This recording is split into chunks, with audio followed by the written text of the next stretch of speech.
రంగారెడ్డి జిల్లా కడ్తాల్ మండలంలోని కైలాస్పురి మహేశ్వర మహాపిరమిడ్లో జరుగుతున్న పత్రిజీ ధ్యాన మహాయాగంలో సాంస్కృతిక కార్యక్రమాలు ధ్యానులకు అద్భుతమైన వినోదాన్ని అందిస్తున్నాయి. యాగంలో 3వ రోజు డిసెంబర్ 23న నిర్వహించిన సాంస్కృతిక కార్యక్రమాలలో పైమా ఆంధ్రప్రదేశ్కు చెందిన కూచిపూడి కళాకారిణి ట్వింకిల్ సాయి హాసిని కూచిపూడి నృత్యాన్ని అద్భుతంగా చేసి అలరించింది. అలాగే ఈశ్వరన్ బృందం ప్రదర్శించిన ఆట పాటలు జిమ్నాస్టిక్ ప్రదర్శన అందరినీ ఆకట్టుకున్నాయి. పత్రిజీ ధ్యాన మహాయాగం అనే ఈ కార్యక్రమం ఎంతో అద్భుతంగా విజ్ఞానదాయకంగా సాగుతోంది. పత్రిజీ ధ్యాన మహాయాగంలో 3వ రోజు నిర్వహించిన ప్యానెల్ డిస్కషన్లో పాత్ టు సక్సెస్ అనే అంశంపై చర్చ జరిగింది. ఇందులో solo coach trainer Harika, speaker Harish, Acharya Pawan కుమారులు పాల్గొన్నారు. ఈ సందర్భంగా యువత ఎదుర్కొంటున్న సమస్యలు, అలాగే పెళ్లి, రిలేషన్షిప్లపై యువతలో నెలకొన్న సందేహాలను నివృత్తి చేశారు. చాలామంది పెద్దవాళ్ళు కూడా సిగరెట్ అడిక్షన్ కావచ్చు, లేకపోతే ఆల్కహాల్ అడిక్షన్ కావచ్చు, లేకపోతే ఒక ఎంజాయ్మెంట్ అడిక్షన్ కావచ్చు, లేకపోతే ఒక షాపింగ్ అనే అడిక్షన్ కావచ్చు, ఎన్నో రకాల అడిక్షన్స్ మనుషులకి, ఒక సెల్ ఫోన్ అడిక్షన్ కావచ్చు. మనుషులు ఈ అడిక్షన్స్లో పడిపోయి వాళ్ళ యొక్క క్వాలిటీ లైఫ్, వాళ్ళ పర్పస్ ఆఫ్ లైఫ్, వాళ్ళ యొక్క పాత్ నుంచి ఎంతో డీవియేట్ అవుతున్నారు. సో వీళ్ళు ఈ అడిక్షన్ నుంచి బయటపడడం ఎట్లా, అండ్ వాళ్ళ పర్పస్ ఆఫ్ లైఫ్కి, వాళ్ళ పాత్కి వాళ్ళు తిరిగి కనెక్ట్ అవ్వడం ఎట్లా? అందరికీ నమస్కారం అండి. నా పేరు ధనశ్రీ. సో నేను ఈ ధ్యాన ప్రయాణం మొదలుపెట్టి ఇంచుమించిన 5వ తరగతి నుంచి నేను స్టార్ట్ చేశాను ధ్యానం చేయడం. సో ధ్యానం ఎందుకు పిల్లలకి అవసరం ఏముంది, నేను మా అమ్మగారి ద్వారా ధ్యానంలోకి వచ్చాను. మా అమ్మగారు చెప్పేవారు, కాన్సన్ట్రేషన్ పెరుగుద్ది, చదువు ఇంకా బాగా వస్తుంది, ఒక 5 నిమిషాలు కళ్ళు మూసుకుని కూర్చో, బాగుంటుంది ధ్యానం అంటే. దొంగగా అలా కళ్ళు మూసుకుని చేస్తానని అట్లా చెప్పేదాన్ని. ఒక 5 నిమిషాలు కూర్చోవడం కూడా చాలా కష్టంగా అనిపించింది. ఎందుకంటే ఆ వయసులో అలా కళ్ళు మూసి కూర్చోవడం, ఏ వయసులో అయినా కళ్ళు మూసి కూర్చోవడం కష్టమే. ఎందుకంటే కళ్ళు తెరిచి ఎంతసేపు అయినా మనం అలా చూస్తూ ఉంటాం, కానీ కళ్ళు మూసుకుని ఒక దాని మీద ధ్యాస పెట్టాలంటే చాలా కష్టం అది. సో ఆ చిన్నప్పుడే మా అమ్మగారు చెప్తూ ఉన్నా నేను అలాగా ఎస్టేట్ చేసుకుంటూ వచ్చాను. అలాగా 5 మినిట్స్ కూడా కళ్ళు మూసుకుని కూర్చోలేని అమ్మాయిని 24 గంటలు కంటిన్యూస్గా ధ్యానం చేశాను. సో ఏంటి అంటే 5 నిమిషాలు కూడా కళ్ళు మూసుకు కూర్చోవడం కష్టం అని ఫీల్ అయిన అమ్మాయిని 24 గంటలు ఎలా కూర్చోగలిగానంటే ఆ ధ్యానంలో ఉన్న మ్యాజిక్ని నేను పొందగలిగాను, ఫీల్ అవ్వగలిగాను. ఇప్పుడు ఎలా అంటే మామిడి పండు బాగుంటుంది అని మాత్రమే మనం చెప్పగలం, తిని చూస్తేనే మనకు ఆ రుచి తెలుస్తుంది. అలా ధ్యానం కూడా అలా చిన్నప్పటి నుంచి ధ్యానం చేస్తూ ధ్యానం ఎన్వైర్న్మెంట్లోనే పెరిగాను, ధ్యానులతోనే పెరిగాను. ఇంకా వేరే ప్రపంచం అంటూ తెలీదు. ధ్యానం, ధ్యాన సేవ, ఇంక ఇదే ఒక ప్రపంచం. అయితే అప్పటి వరకు ఏదో ధ్యానం చేస్తున్నాను, ఇంట్లో బాగుంది, అంతా హ్యాపీ, అంతవరకు అయిపోయింది.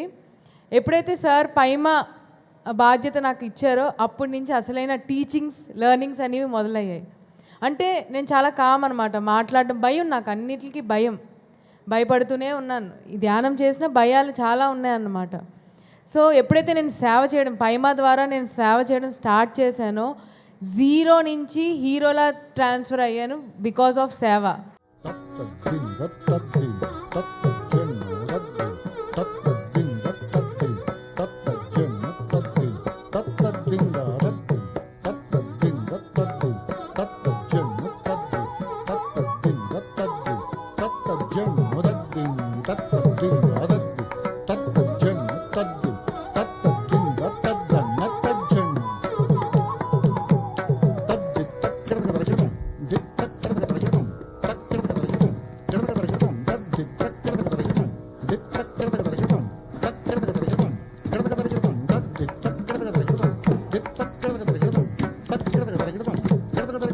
భామని సత్యభామని సత్యభామని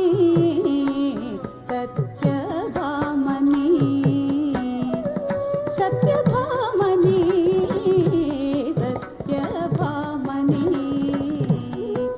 సత్యభామని సత్యభామని సత్యభామని సత్యభామని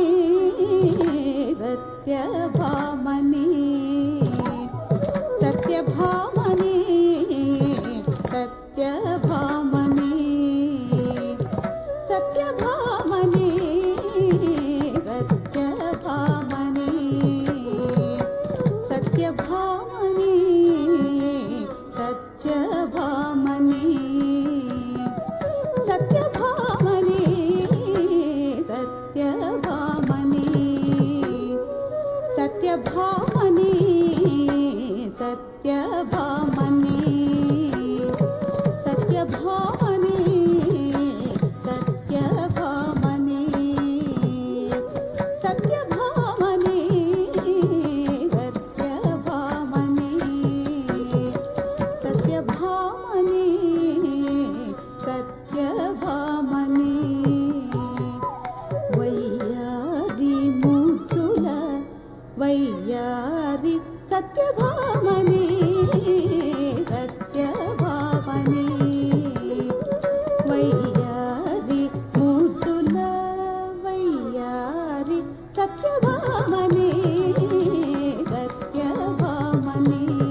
తేనె వేడి నీళ్ళు, చాలామంది తేనె వేడి నీళ్ళు నిమ్మకాయ రసం తాగితే ఆరోగ్యానికి మంచిది అని అనుకుని తేనె వేడి నీళ్ళు నిమ్మకాయ రసం కలిపి తాగుతుంటారు. తేనెని వేడి చేయకూడదు, వేడి నీటిలో కలపకూడదు, వేడి పదార్థాలతో నంచుకోకూడదు. వేడి ఇడ్లీ మీదో వేడి చపాతీ మీదో తేనెని వేసి తినకూడదు.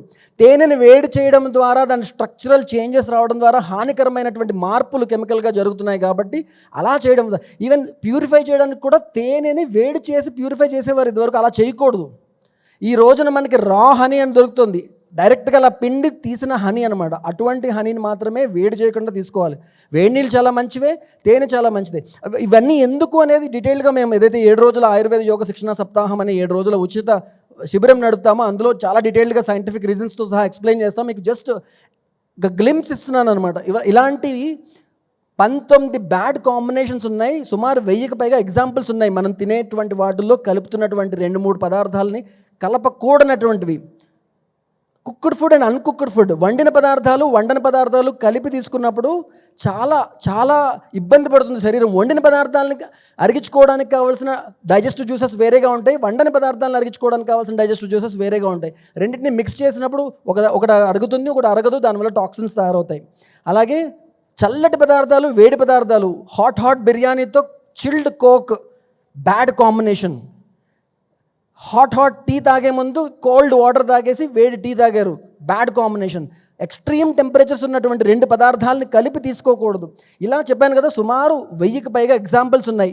రాము, ఇప్పుడు ఎంతోమంది ఎంతో విద్య ఉండి, ఎంతో అద్భుతమైనటువంటి జీవితం ఉండి, ఎంతో డబ్బు ఉండి, ఎన్నో ఆనందాలుండి ఒక ప్రాబ్లం వచ్చినప్పుడు సూసైడ్ చేసుకుంటున్నారు. What is the reason?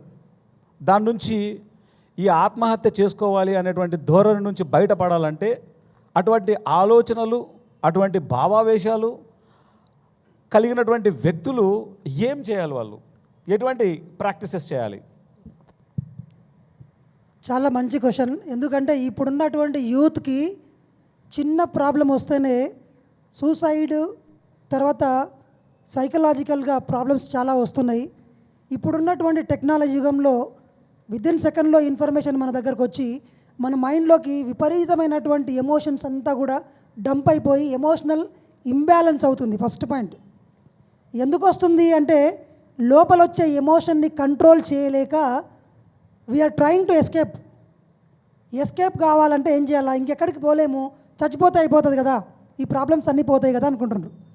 కానీ ఒకటే గుర్తుపెట్టుకోండి, పత్రి సార్ చెప్పారు సూసైడ్ గురించి. ముఖ్యంగా ఒక ఆత్మ గనక సూసైడ్ చేసుకుంటే 27 జన్మల్లో ఎంత నరకం అనుభవించాలనో అంత ఆత్మ హత్య చేసుకున్న ఆ సోల్ అంత నరకాన్ని అనుభవించాల్సి వస్తుంది. చిన్నప్పటి నుంచి మా ఇంట్లో రామాయణము, భాగవతము, మహాభారతం ఈ బుక్కులు ఉండేటివి. ఆ బుక్స్ అన్ని చిన్నగా ఉన్నప్పుడే నేను చదివేవాను. సో ఆ క్రమంలో నాకు యాస్ట్రల్ ట్రావెలింగ్ గురించి తెలిసిందండి. సో ఆ సూక్ష్మ శరీరాన్ని దాంట్లో మాస్టర్ అవ్వడం ఎలా అంటూ నేను వెతికిన 3 సంవత్సరాలలో నాకు ఒక బుక్ దొరికింది, బుద్ధ పిరమిడ్ ధ్యాన కేంద్రం. ఆ బుక్ పేరు బుద్ధ పిరమిడ్ ధ్యాన కేంద్రం. ఆ బుక్ వెనకాల ఉందన్నమాట, సూక్ష్మ దేహయాత్రల్లో శిక్షణ. ఆ బుక్ తీసుకున్నాను. ఆ రోజే మొత్తం నైట్ అంతా చదివాను. చదివి దాంట్లో శ్వాస మీద ధ్యాస ధ్యానం ఉంది, నేర్చుకున్నాను. I started meditating right from the first day and I started teaching meditation right from the first day it self. మా ఫ్రెండ్కి చెప్పాను ధ్యానం గురించి. ఇద్దరం కలిసి మా దగ్గరలో ఉన్న టెంపుల్లో కూర్చొని ధ్యానం చేయడం మొదలుపెట్టాము. That is my first meditation in 2000 July 11th. So నాకు ధ్యానంలోకి రాకన్నా ముందు 6 సంవత్సరాల నుంచి తీవ్రమైన బ్యాక్ పెయిన్ ఉండేదండి. అన్ని రకాల ట్రై చేశాను, ఒక్కటి కూడా వర్కౌట్ కాలేదు. చాలా చాలా టార్చర్ పడినాను. వితిన్ 30 days, ఒక 20 నిమిషాల్లో 30 నిమిషాల్లో మా టెంపుల్లో కూర్చొని చేశాను. 30 daysలో మొత్తం బ్యాక్ పెయిన్ అంతా పోయింది. కానీ నేను ధ్యానంలోకి వచ్చింది ఈ బ్యాక్ పెయిన్ గురించి కాదు, యాస్ట్రల్ ట్రావెలింగ్, సూక్ష్మ శరీరయానం చేయాలి, ఈ శరీరంలోంచి బయటికి రావాలి, బయటకు వచ్చి లోకాలన్నీ తిరగాలి. మరి నా కోరిక నెరవేరిందా లేదా అంటే 1 month తర్వాత పత్రిజీ రూపంలో నాకు ఆ అవకాశం రానే వచ్చింది. బుద్ధ పిరమిడ్ కర్నూలుకి పిలుపు వచ్చింది, వెళ్ళాను అక్కడికి. అక్కడ కింగ్స్ చాంబర్ మీద పడుకొని I started doing meditation. Within 10 నిమిషాల్లో, వితిన్ 10 minutesలో నా శరీరంలోంచి ఇంకొక శరీరం బయటకు వచ్చేసిందండి. నా తీవ్రమైన తపనకి ఫస్ట్ టైం పత్రిజీ గారి సమక్షంలో నాకు ఆస్ట్రల్ ట్రావెలింగ్ జరిగింది. నాకు రంగనాథ్ రెడ్డి గారి ద్వారా మెడిటేషన్ పరిచయం అయింది. ఫస్ట్ నేను సేవా మార్గంలో ఉండేవాడిని. కళ్ళు మూసుకొని కూర్చుంటే ఏమొస్తుందని అని చెప్పి వాదించేవాడిని అనమాట. అరే నువ్వు ఫస్ట్ ట్రై చేయి, ఎక్స్పెరిమెంట్ చేయి, కావాలిస్తే మెడిటేషన్ చేసి ఎక్స్పెరిమెంట్ చేయని చెప్పిన ఒక వర్డ్ నచ్చి రంగనాథ్ రెడ్డి గారు చెప్పిన ఆ మాటని పట్టుకొని మెడిటేషన్ చేయడం. థాట్ పవర్, నాకు పలానా వాళ్ళు ఇన్ని నిమిషాలు నాకు ఫోన్ చేయాలి, ఒక బస్ ఎక్కేసి నాకు ఈ సీట్ ఖాళీ కావాలి అంటే ఒక 1 year పాటు ఒక యువతకు ఉండే ఆ క్యూరియాసిటీ, ఆ క్వశ్చనింగ్ మైండ్తో కంప్లీట్గా ఒక ఎక్స్పెరిమెంట్ చేసుకుంటూ ఈ జర్నీ ప్రారంభించానండి. పత్రి గారిని నమ్మడానికి కూడా నాకు చాలా టైం పట్టింది. సో ఆ తర్వాత నేను శుభాహారం సస్యాహారం ఒక పుస్తకం చేశాను అనమాట. నేను ఎంసీఏ చదువుతున్న రోజులవి. ఎంసీఏ చదువుతున్నప్పుడు నాకు ఒకరోజు ఒక క్వశ్చన్ వచ్చిందనమాట, నువ్వు ఈ భూమి మీదకి సాఫ్ట్వేర్ అవ్వడానికి వచ్చావా అని చెప్పి. బయట వాళ్ళు ఎవరైనా అడిగారు అనుకోండి ఏదని చెప్పచ్చు, మన లోపల అంతరాత్మ నిన్నప్పుడు మనం ఆన్సర్స్ కరెక్ట్గా చెప్పాలి కదా. సాఫ్ట్వేర్ అవ్వడానికి అయితే నేను ఖచ్చితంగా రాలేదు. చిన్నప్పటి నుంచి నాకు క్లారిటీ ఉంది, నేను ఈ భూమి మీద ఉన్నాను అంటే ఉన్న చివరి క్షణం వరకు నేను ఏదో విధంగా ప్రపంచానికి ఉపయోగపడాలి అనేసి. సో వెంటనే నేను ఒక 6 months కంప్లీట్గా నా చదువుని పక్కన పెట్టి శుభాహారం సస్యాహారం అంటే మన కడుపేమి శ్మశానం కాదు అనే ఒక కొటేషన్ జార్జ్ బెర్నార్డ్ షా గారి కొటేషన్ నచ్చి ఒక 6 months ఒక రీసెర్చ్ లాగా చేసి ఒక పుస్తకాన్ని తయారు చేశాను అనమాట. అది తీసుకెళ్ళి పత్రికగా చూపిస్తే 30 years నుంచి ఈ పుస్తకం కోసం నేను వెయిట్ చేస్తున్నాను రా అని చెప్పారు. అప్పుడు నేను ఒక టీనేజరు ఒక 6 months ఒక బుక్ పట్టుకొని వెళ్తే ఆయన అన్న మాట, నేను దీనికోసం 30 ఏళ్ళు వెయిట్ చేస్తున్నా. అందుకంటే యూత్ని ఎంకరేజ్ చేసే మనిషి ఎవరుంటారు చెప్పండి. ఒకసారి ఆయన గట్టిగా క్లాప్స్ చేద్దాం.